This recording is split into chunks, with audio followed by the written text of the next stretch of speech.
Today, we are going to get real. We're going to talk about post-traumatic growth. How can we get through this together? What is your new mission of service? The elements of post-traumatic growth can be found in many religions and cultures from all around the world. The academic theory of post-traumatic growth was developed by Dr. Richard Tedeschi and Dr. Lawrence Calhoun.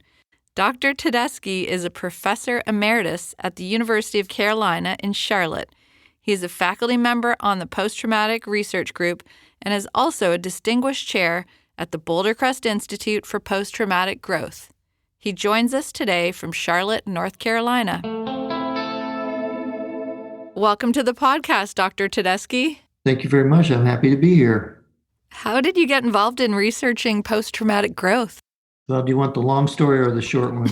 A little bit of both, I think. Okay, all right. I was talking with my colleague at University of North Carolina, Charlotte, Lawrence Calhoun, about, we had a conversation about what we were really most interested in learning as psychologists, and we talked about how we're interested in learning what makes people wise. So we decided to do some interviews of people we thought might be wise, and we chose people who had suffered physical disabilities in adulthood and done really well in rehabilitation, and older people who had been bereaved. And so when we did some research with these people, we found them telling us stories of positive changes that have happened in the aftermath of their traumas. And so when we took a look at all this material we had recorded and listened to these sorts of stories, it led us into this whole area that we now call post-traumatic growth. When we coined the term, it was probably about 10 years after we had done some of the original work that we finally came up with the term to describe it. Oh, that's amazing. And was that in the 1980s? Is that right? Yeah, we started this in the mid-'80s and published the first book on the concept in 1995. Oh, that's amazing. And then what is a core belief challenge? Well, what we had come up with as a definition of trauma was based on some research that some other people had done before on core beliefs, or what's been sometimes called the assumptive world. These are assumptions we make about what kind of life we have, what kind of people we are, what kind of world we live in, that are so fundamental and basic we hardly even think about them. And when events happen that challenge these beliefs, that call them into question, make us face them and think about them, those events are we define as traumatic events. What makes things traumatic for people is we find it hard to understand exactly what's happened. It derails our notions about what kind of futures we have, what kind of life we're living, what kind of people we are, what kind of people we're living around, all these sorts of basic things that we just take for granted and don't really question until something happens and we say, I can't believe it. You know, what's going on here? Or I never thought this would ever happen to me. That kind of feeling about things. Yeah, I can definitely relate to that. And I think our listeners can relate to that as well. How can the exploration of post-traumatic growth lead people on that process of self-discovery? Well, when these core beliefs are challenged, we've got to do something about it, because it's the basis for navigating our lives in the world. Just getting along and figuring out what to do. So we've got to reconstruct these core beliefs. And one way of thinking about it is if a city has like an earthquake happen, and the infrastructure is destroyed, like the roads and the water lines and electric grid and all that, it's got to be rebuilt in a stronger fashion. So when this happens to us psychologically and emotionally, when we have a psychological earthquake that destroys our infrastructure, like our basic beliefs about ourselves and our lives, we got to rebuild it. We got to reconstruct it. We got to come up with something that would lead us into our futures in a way that makes sense to us. So we go through a process of that reconstruction, which can lead people to living their lives in some ways are better than before, despite the fact that these things have happened.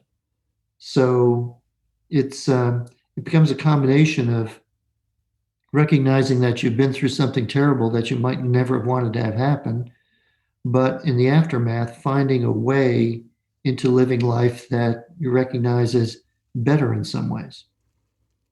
And then have you worked with any groups of people with Lyme disease or chronic illnesses, and what have been your observations? Yes, I have worked with people. I have at least two people right now with Lyme that have been suffering with Lyme for quite a while, and other people with chronic pain syndrome. So Mm-hmm. it's not uncommon for people to come to a psychologist struggling with how to manage these things. They're so debilitating and distressing. So I do have some experience with this. Mm-hmm. And I heard you interviewed in another podcast, and you stated, what is traumatic is in the eye of the beholder. And what does that mean to you? I know what it means to me. Well, it's hard to judge from the outside how hard things are in people. Um, we can make false assumptions about what's really difficult. So I'll give you an example of this that I often use for my own naivete. And one time I remember seeing this fellow who had terminal cancer, and I said to him, I said, this must be the hardest thing you've ever had to go through, because he knew he was going to die. And he said, actually not.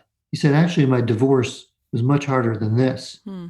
And he explained to me, he said, you know, I always realized I was going to die, so this just happens to be the way it's going to happen. It doesn't surprise me, you know. So Mm-hmm. this is the way I'm going to go out. But my divorce, he said, now that was a shock. So I never thought I'd ever get divorced. I never thought I'd be living without my family. He says that's something I never anticipated, and it was just so hard on me. Whereas this cancer, he said, well, I can accept that I have to die some way, and it's going to be like this.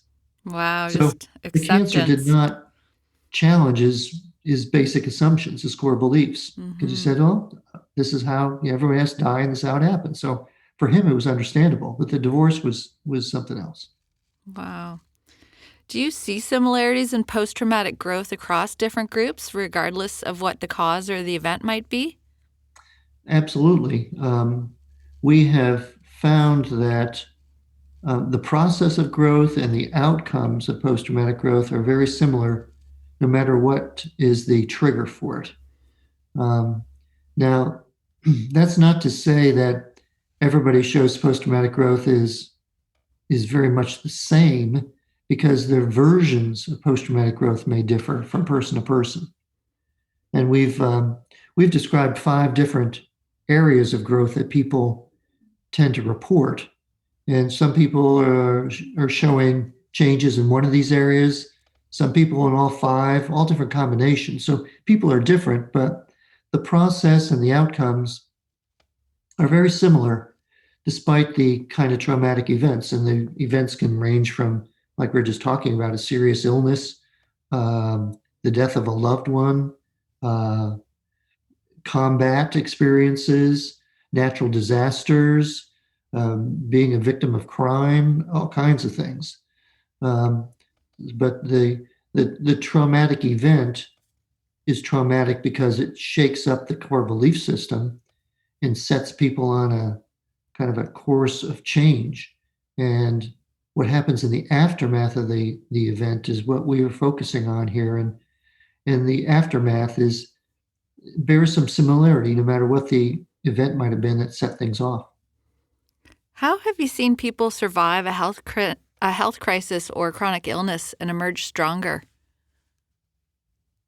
Well, this gets us into talking about the 5 different areas of growth that we find people report. So for example, one area that people report is a change in their relationships with other people, positive changes in their relationships, and that can happen after a serious illness. For example, if you are fortunate enough to find people who are truly helpful to you, who are understanding and provide you support. And it can happen perhaps because of this illness. You have to talk to people. You have to tell people about what you're going through. You want to describe your suffering, perhaps, and it might bring you closer to people who are good listeners. So it can deepen your relationships with other people because you're more willing to be open about yourself because you need some help. And if you're fortunate enough to find someone who's responsive to you, so you can find a way into a way into a relationship that is characterized by closer connections or more empathy or um, more appreciation for how people can be supportive of you. So that's one area of change. Um, Another area is appreciation of life.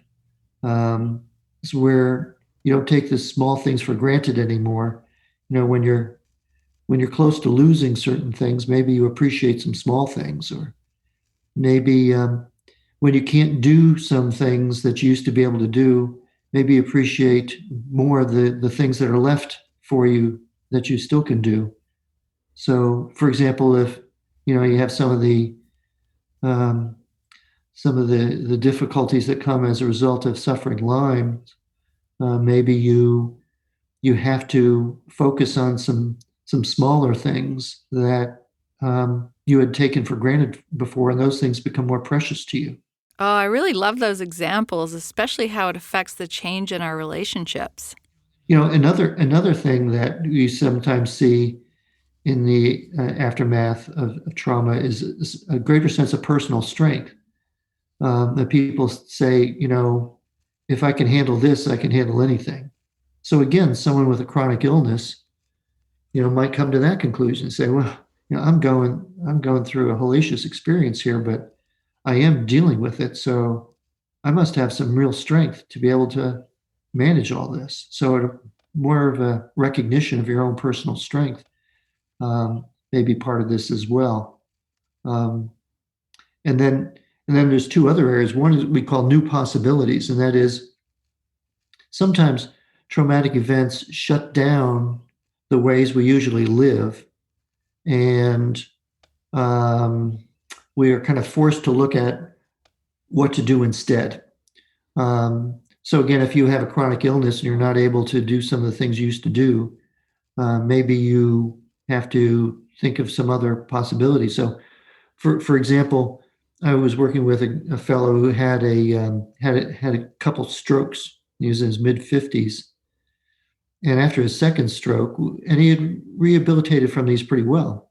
But after his second stroke, the doctor told him, "Listen, you've got an inoperable brain aneurysm, and you're not going to be able to do the things you used to do, and you're going to have to just kind of shut a lot of things down in your life. You can't raise your blood pressure, so you can't exercise like you used to. You can't work in this stressful job you have." And so he basically kind of shut down his life in a lot of ways. He had quit a certain job. He was always physically active, and he wasn't anymore. But he said, I've lived life slower, and I'll do things now, like I'll go around my yard and I'll look at things and appreciate things I just overlooked before. Or I'll sit down and I'll talk to my kids and spend time with them when I would just kind of bypass them before and didn't listen because I was too busy. So these were new possibilities that opened up in his life that he never really paid attention to before. And then a final area we found is what we call spiritual and existential change, where people face the big questions of life and death, purpose of life, where God is in their lives, try to figure their way through those big questions of kind of philosophy and spirituality and things like that, again, they're kind of forced to confront when life throws them these kinds of miseries that are hard to understand. Is resiliency a factor in post-traumatic growth? It is in a certain way.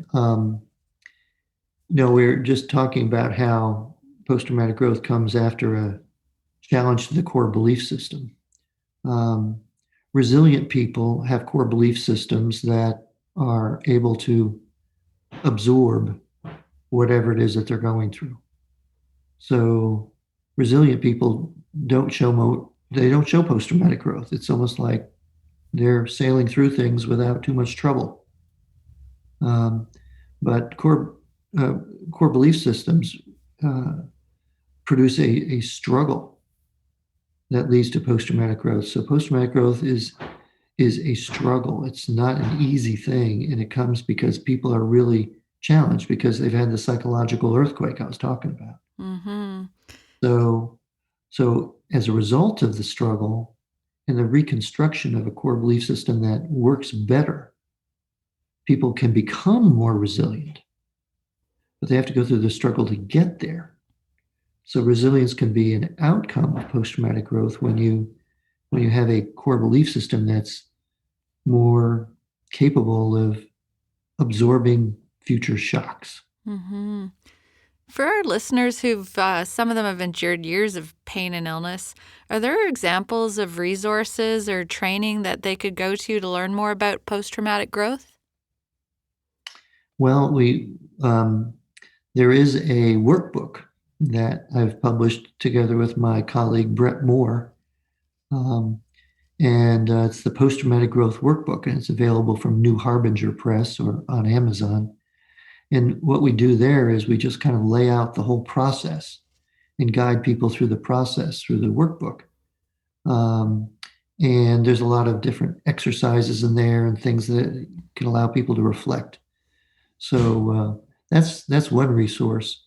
And then another resource, and this may sound maybe odd to your listeners with Lyme disease, but I work now for the Boulder Crest Institute for Posttraumatic Growth, which is an organization based in Virginia, Bluemont, Virginia, outside of DC. And we serve military veterans and first responders who have suffered trauma. And we have a post-traumatic growth-based program there. If you go on our website, bouldercrest.org, we have a lot of resources there, all kinds of videos and things you can read that explain post-traumatic growth. And some of the stuff is applied, of course, to what veterans have gone through, but some of it's much more general than that and explains a lot of these concepts I'm talking about and the things that you can do to help yourself move in a better direction. So between what we have on our website at Boulder Crest and our workbook, the Post-Traumatic Growth Workbook,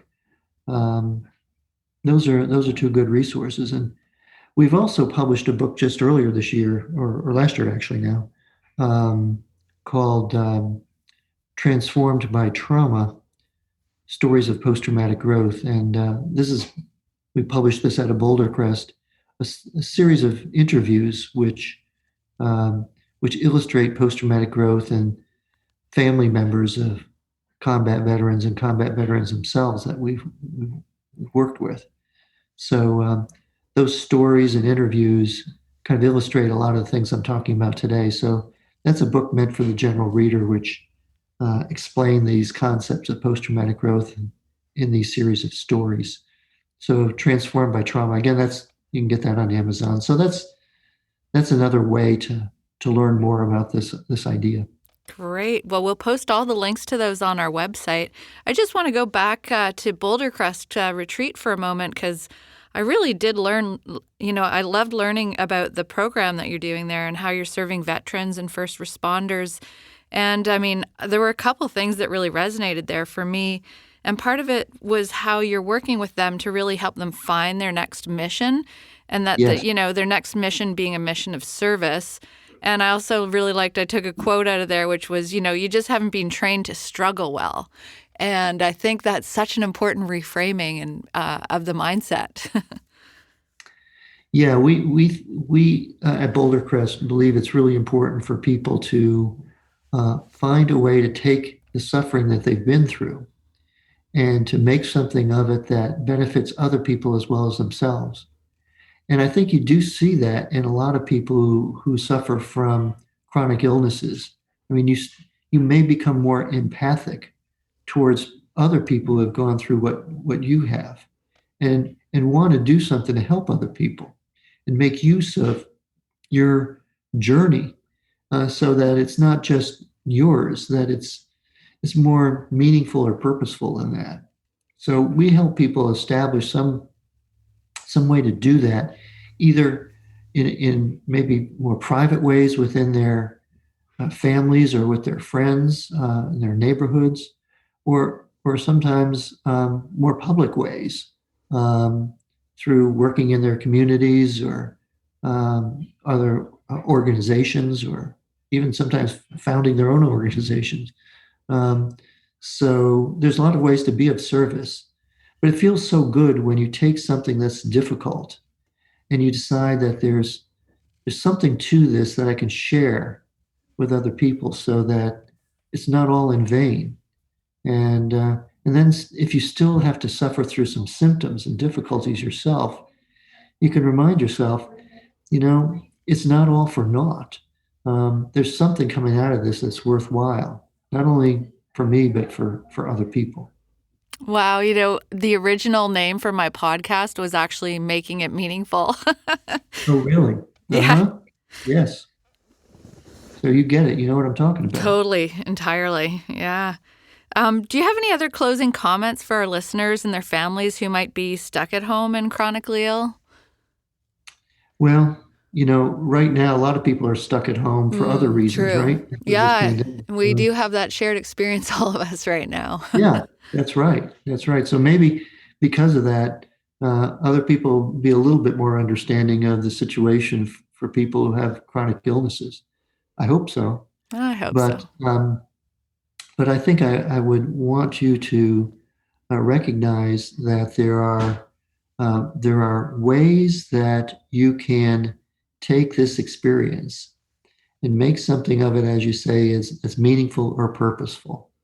And when you find these ways, it really opens up a new chapter in life.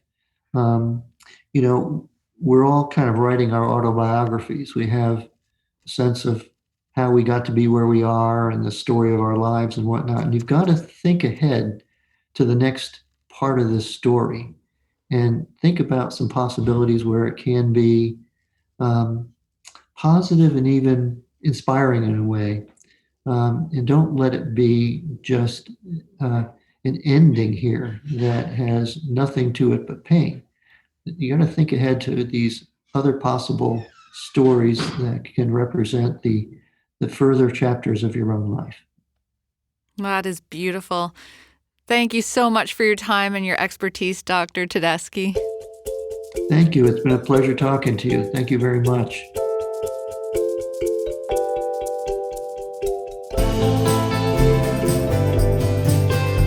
And that was Dr. Richard Tedeschi.